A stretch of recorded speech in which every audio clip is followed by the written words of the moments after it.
दुसरा पाठ बघत आहोत. पृथ्वीवरील स्थान निश्चिती. या पाठामध्ये आपल्याला पृथ्वीवर स्थान निश्चित कसं करणार हे दिलं आहे आणि आपल्याला यामध्ये खूप सारे प्रयोग दिले आहे जे महत्त्वाचे नाही एक्झामसाठी, पण ते प्रश्न सॉल्व करण्यासाठी आपल्याला महत्त्वाचं आहे. म्हणून हे एकदा वाचून घेऊया. खालील तक्त्यामध्ये काही प्राणी आणि पक्ष्याचे चित्र दिले आहे. त्यात हत्तीचे चित्र कोठे आहे हे तुमच्या मित्राला कसे सांगाल. तक्त्यातील ओळींना व रांगांना क्रमांक दिलेले आहे. त्यांचा उपयोग करून आपल्याला हत्तीचे चित्र 3ऱ्या ओळीत व 4थ्या रांगेत असे सांगता येईल. या पद्धतीने तक्त्यातील इतर कोणत्याही चित्राचे स्थान ओळी व रांगाच्या सहाय्याने सांगता येईल. कोणत्याही ठिकाणाचे पृथ्वीवरील स्थान देखील या पद्धतीने सांगता येते. त्यासाठी पृथ्वीच्या पृष्ठभागावर आडव्या व उभ्या रेषा विचारात घ्याव्या लागतील. पृथ्वीच्या पृष्ठभागाच्या मोठ्या विस्तारामुळे अशा रेषा प्रत्यक्षात काढणे शक्य नसते. त्यांची केवळ कल्पना करून त्या विचारात घेतल्या जातात. या काल्पनिक रेषा पृथ्वीच्या पृष्ठभागावर कशा निश्चित करतात, त्यांच्या सहाय्याने एखाद्या ठिकाणाचे स्थान कसे सांगता येईल हे आपण या पाठात शिकणार आहोत. आपण पृथ्वीगोलावरील आवृत्ती बघूया, अक्षरवृत्ते बघूया. आकृती 2.2 मध्ये एक चेंडू दाखवला आहे. हा चेंडू एका पट्टीजवळ ठेवलेला आहे. पट्टीवर वेगवेगळ्या उंचीवर चेंडूच्या पृष्ठभागाला स्पर्श करतील अशा पेन्सिली बसवल्या आहेत. चेंडू जर जागेवरच फिरवला तर त्यावर रेषा उमटतील. ही बघा आकृती दिली आहे. यावर एक चेंडू ठेवला आहे आणि त्यावर काही पेन्सिला ठेवल्या आहे. बघा, चेंडू पूर्ण फिरवला म्हणजे रेषा ही पूर्ण वर्तुळाच्या स्वरूपात बनतील. चेंडूवर अशा अनेक वर्तुळे काढता येतील. चेंडूच्या मधल्या भागात तयार झालेला वर्तुळ हे सर्वात मोठे वर्तुळ असतील. त्यापासून वरच्या व खालच्या बाजूकडील वर्तुळे लहान लहान होत गेलेली असतील. ही सर्व वर्तुळे आडव्या रेषेच्या स्वरूपात असतील. पृथ्वीच्या पृष्ठभागावरील अशा काल्पनिक आडव्या वर्तुळाकार रेषांना अक्षरवृत्ते म्हणतात. बघा, पृथ्वीच्या पृष्ठभागावरील अशा काल्पनिक आडव्या वर्तुळाकार रेषांना काय म्हणतात? अक्षरवृत्त म्हणतात. हे महत्त्वाचं आहे. बघा, तुम्ही एवढंच लक्षात ठेवा. आडव्या वर्तुळाकार रेषांना काय म्हणतात? अक्षरवृत्त म्हणतात. या सर्व वर्तुळाकार रेषा एकमेकांना समांतर असतात. हे महत्त्वाचं आहे.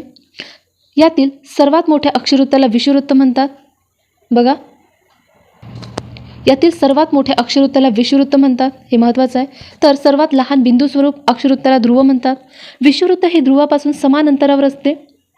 त्यास 0 अंशाचे अक्षरवृत्त मानतात. बघा, विषुववृत्त हे ध्रुवापासून समान अंतरावर असते. त्यास 0 अंशाचे अक्षरवृत्त मानतात. त्याच्या उत्तरेस व दक्षिणेस इतर अक्षरवृत्त विचारात घेतली जातात. विषुववृत्तामुळे पृथ्वीचे उत्तर गोलार्ध व दक्षिण गोलार्ध असे 2 समान भाग होतात.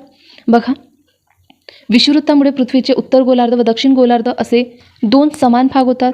अक्षरवृत्ताचे विषुववृत्तापासून अंतर अक्षांशामध्ये सांगितले जाते. या अंतरास अक्षांश म्हणतात. अक्षरवृत्ते विषुववृत्ताच्या दोन्ही बाजूस असतात. त्यामुळे त्यांचा उल्लेख करताना दिशा सांगणे आवश्यक असते. केवळ 25 अंश असे न सांगता 25 अंश उत्तर किंवा 25 अंश दक्षिण असे सांगितले जाते. ध्रुवांचे अक्षांशही 90 डिग्री, 90 अंश उत्तर किंवा 90 अंश दक्षिण असे सांगतात. पृथ्वीच्या पृष्ठभागावर विषुववृत्त व दोन्ही बाजूकडील 1-1 अंश अंतराने काढलेली 180 अंश अक्षरवृत्त मिळून 181 अक्षरवृत्त मानतात.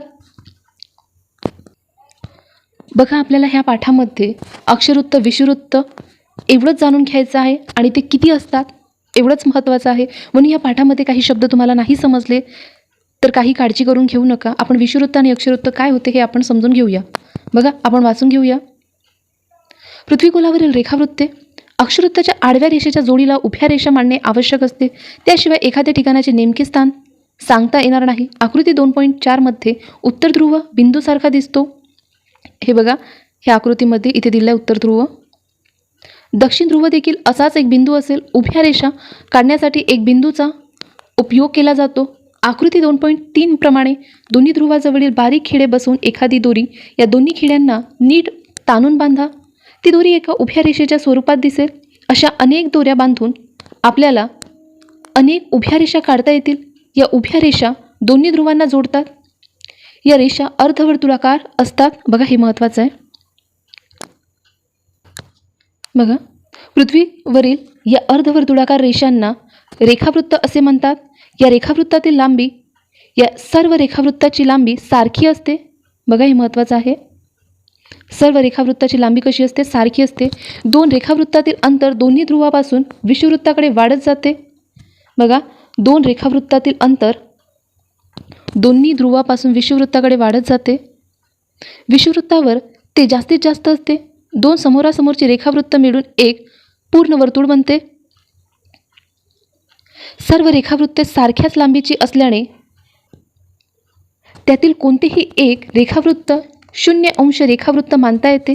युनायटेड किंगडम या देशातील ग्रीनिश शहरातून जाणारे रेखावृत्त 0° रेखावृत्त मानले आहे. त्यास मूळ रेखावृत्त असे म्हणतात.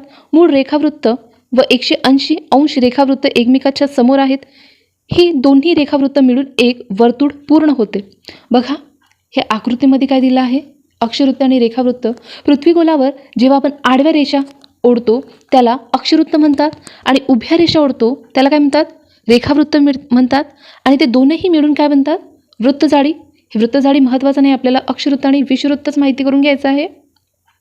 बघा, सर्वात मोठी रेष, आडवी रेष, जी पृथ्वीचे 2 समान भाग करते त्याला विषुववृत्त म्हणतात.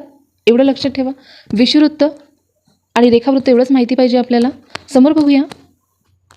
यामुळे पृथ्वीचे पूर्व गोलार्ध व पश्चिम गोलार्ध असे 2 समान भाग होतात. मूळ रेखावृत्ताच्या पूर्वेस व पश्चिमेस 1 अंतरावर 180 रेखावृत्त आहेत. मूळ रेखावृत्ताच्या पूर्वेकडील व पश्चिमेकडील रेखावृत्ताच्या 1 ते 179 असे क्रमांक दिले जातात. अशा प्रकारे पृथ्वीच्या पृष्ठभागावर 360 रेखावृत्त कल्पिले आहे. हे महत्त्वाचं आहे. किती रेखावृत्त आहे? 360 रेखावृत्त आहे. विषुववृत्तातील रेखावृत्तातील अंतर मूळ रेखावृत्तापासून अंशामध्ये सांगितले जातात. बघा, रेखावृत्तातील अंतर मूळ रेखावृत्तापासून अंशामध्ये सांगितले जातात. अंशामध्ये सांगितलेल्या या अंतरास रेखांश असे म्हणतात. एखाद्या ठिकाणाचा रेखांश सांगताना ते ठिकाण ग्रीनिश रेखावृत्ताच्या पूर्वेस किंवा पश्चिमेस आहे हे सांगण्यासाठी त्या ठिकाणाच्या रेखांशाच्या पुढे पूर्व किंवा पश्चिम असे लिहितात. अक्षवृत्त व रेखावृत्त या काल्पनिक रेषा आहे. बघा, अक्षवृत्त व रेखावृत्त ह्या एक काल्पनिक रेषा आहे स्थान निश्चित करण्यासाठी. समोर बघू. पृथ्वीच्या पृष्ठभागावरील कोणत्याही ठिकाणाचे स्थान आपणास नकाशावरील किंवा पृथ्वीवरील. बघा, आपल्याला हा पॅरेग्राफ महत्त्वाचा नाही. यामध्ये फक्त एक महत्त्वाची माहिती आहे. बघा, रायपूरचे स्थान 21°12'. इथे बघा कसं लिहिलं आहे, कॉमा देऊन.